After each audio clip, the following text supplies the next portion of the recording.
Telugu Desam party ఈ super 6 మేనిఫెస్టోతో మీ ముందుకు వచ్చింది.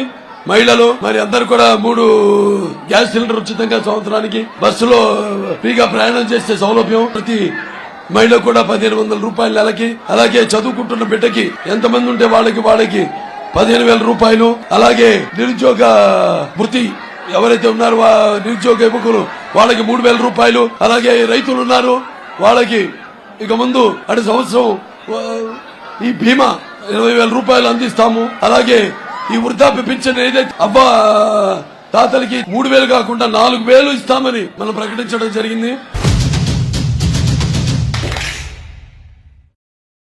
82లో పార్టీ పెట్టినప్పుడు 83లో గెలిపించారు, మీరు రథ సారథులు మీరు నడిపించారు. అలాగే 84లో ప్రజాస్వామ్యం కూనీ చేపట్టినప్పుడు ఆయన పదవిచ్యుతుడైనప్పుడు మీరంతా కూడా తిరిగి ప్రజాస్వామ్యానికి పట్టం కట్టారు. అవిభక్త రాష్ట్రం 2 ముక్కలైనప్పుడు మీరంతా కూడా తెలుగుదేశానికి అండగా ఉండి చంద్రబాబు నాయుడు గారి మీద నమ్మకంతో ఆయనకున్న విజన్ ఏదైతే 2020తో వచ్చారో ముందుకు వచ్చారో అసలు ప్రపంచ దేశాలకే ఆయన విజన్ ఒక ఆదర్శం, విజనరీ లీడర్. ఆయన విద్యావిషయంకి వస్తే 1 కిలోమీటర్కి ఒక ప్రాథమిక పాఠశాల, 3 కిలోమీటర్లకు ఒక అప్పర్ ప్రైమరీ, అలాగే 5 కిలోమీటర్లకు ఒక హై స్కూల్, అలాగే ఒక మండలానికి ఒక జూనియర్ కాలేజు, ఒక డివిజన్ కు ఒక ఇంజనీరింగ్ కాలేజు, అలాగే జిల్లాకు ఒక మెడికల్ కాలేజు, ఇలాంటివి ఎన్నెన్నో.